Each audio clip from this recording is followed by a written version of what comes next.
ABC7 presents the 26th Street Mexican Independence Day Parade. From the Eyewitness News Team, here is your host, Teresa Gutierrez. Welcome to Channel 7's coverage of the Mexican Independence Day Parade. It's the 46th Mexican Independence Day Parade right here on beautiful 26th Street. I've been hosting this for decades, and with me I have John Rosales, who's been doing it for 10 years. I'm so surprised. 10 years, they've gone by so quickly. 10 and you've years. had fun, haven't you? Oh, it's been awesome. It's been great. Coming back to the neighborhood and being able to see the parade and see how well it's developed throughout the years. Oh, it's been great. And personally, it's so impressive. And you're, as you mentioned, you are from the community. You were born and raised here. Correct. And you're still in the community. You just add so much color to this parade. And look at the beautiful parade that we have out here. It's a beautiful day. We're expecting about 200,000 today. Really? At the parade itself, with another 300,000 to come in a little bit later because we have Fiesta de la Vita at the end of the parade on Costner Avenue and 26th Street. So explain to people what that means about the Fiesta. Well, they have it. This is all done by the Little Village Chamber of Commerce. It's all volunteer. Julio, as you know, Julio Rodriguez is the president of the Chamber of Commerce, with Jaime as the executive director. But we spend a lot of time throughout the year working on this particular day. And look at this. I just have to interrupt you because look at it. Is that not a beautiful sight to behold? Gorgeous. Right here with the arch. And I love the arch because you know that you're on 26th Street. And 26th Street is so important because you mentioned the chamber, and the chamber represents 1,200 businesses. And this is, right now, it's obviously packed with parade, but this is such a viable street. And you look at that arch. I mean, first of all, 1988 is when it began. It was Commissioner Chuy Garcia who put that together back with Ricardo Munoz when it first started. And I got to tell you, this arch has been there and been in prominence of Little Village and actually the symbol of Little Village since 1988. And I got to thank Nilda Esparza for getting that clock back together, the former executive director. It was restored. It looks gorgeous. And you know what? We talk about parades, and parades are parades, but this is truly a people parade. Absolutely. And this is a family parade. You have generations of families that come out here every year, and as you can see, the street is just blocked on both sides. On both sides. There's always been a history of parades throughout history. You see it in Europe, you see it with the armies, with Russia, with North Korea. When parades came to the United States, you see that there's Antonio from the Taqueria. And I just took my cameraman for lunch there the other day. We had a ball. Great. It's a great restaurant, and well, I was talking about the parades and how they kind of morphed in the United States. And so we've had so many parades now of different types, whether it's down in New Orleans or whether it's something that celebrates like a Bud Billiken parade. But this is a parade that celebrates Mexican independence, and this is the one parade that we all get together on Mexican independence. And of course, you have the charros, and the charros means marriage. It's sort of like mariachi means marriage. But the charros with their horses and cowboys, and you know, here in the United States, we sort of learned about that cowboy tradition. And we look forward to seeing that.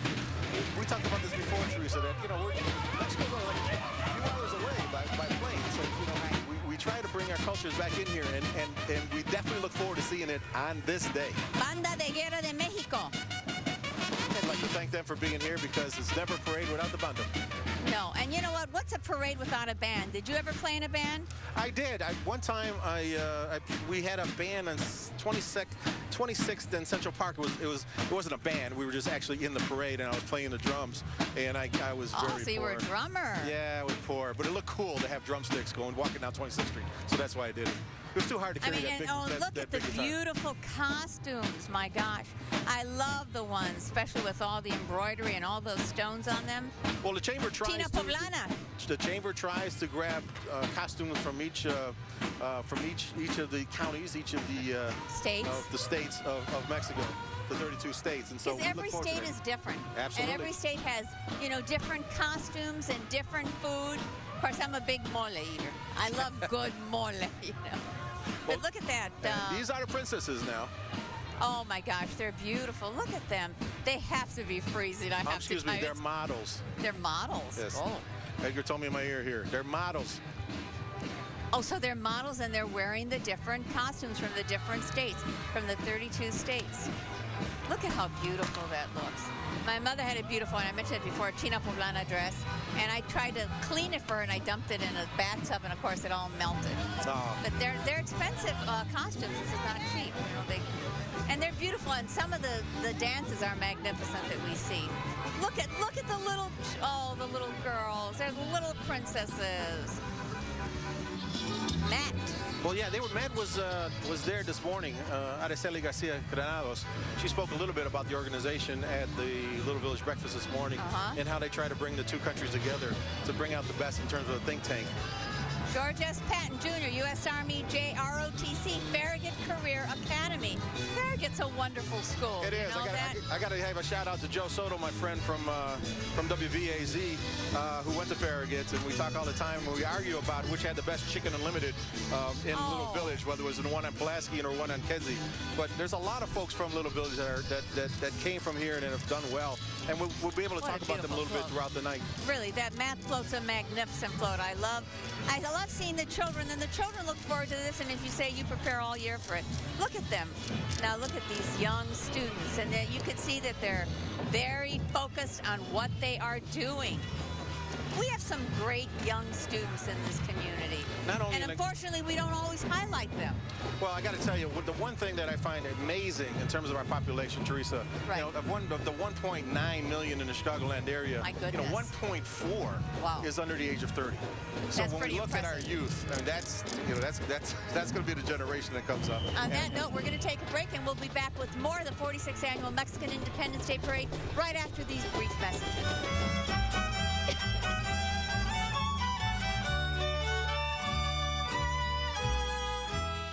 You're watching ABC7's exclusive presentation of the 26th Street Mexican Independence Day Parade. Welcome to the 26th Annual Mexican Independence Day Parade. Although this is the 46th Annual Mexican Independence Day Parade on 26th Street. And of course, we have Mayor Rahm Emanuel, and Mayor Rahm Emanuel is a friend of the Mexican community. He's a friend of the Hispanic community. And you know, you went to the breakfast earlier today, and all the politicians are there, and they're courting this community because, you know, whether it's 1.6, 1.4, 1.9 million, I don't care. This is a community that counts. Well, you see Eve there. She's also the mayor's press secretary. She's also Dick Durbin. Dick Durbin. That's on the screen here. But we have a number of elected officials that were here today. And in fact, it'd be hard for me to name ones that weren't here today. Very much so. And they like to pay in cash. You know, there's not a big, you know, we have now go back again. They like to pay in cash? In cash. Yes, they like to pay in cash. They're much more comfortable. If you go back to the history of Mexico and history of banking in Mexico, they didn't have banks.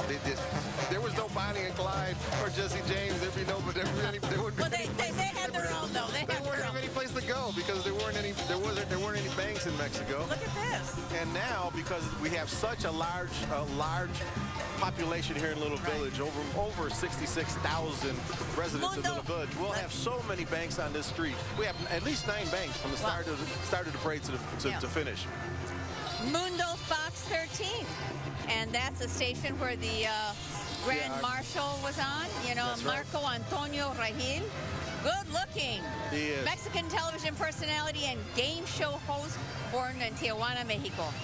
Regil currently hosts a Spanish language version of Family Feud 100 Latinos Dijeron that can be seen on MundoFOX 13 Chicago weekdays at 6 p.m., which means it's on mainstream media. That's right. And he was our Grand Marshal for today. We have some beautiful women here, though. We've seen, you know, little princesses. We've seen those models. And I have to say, congratulations, John. Well, thank you. You just got married.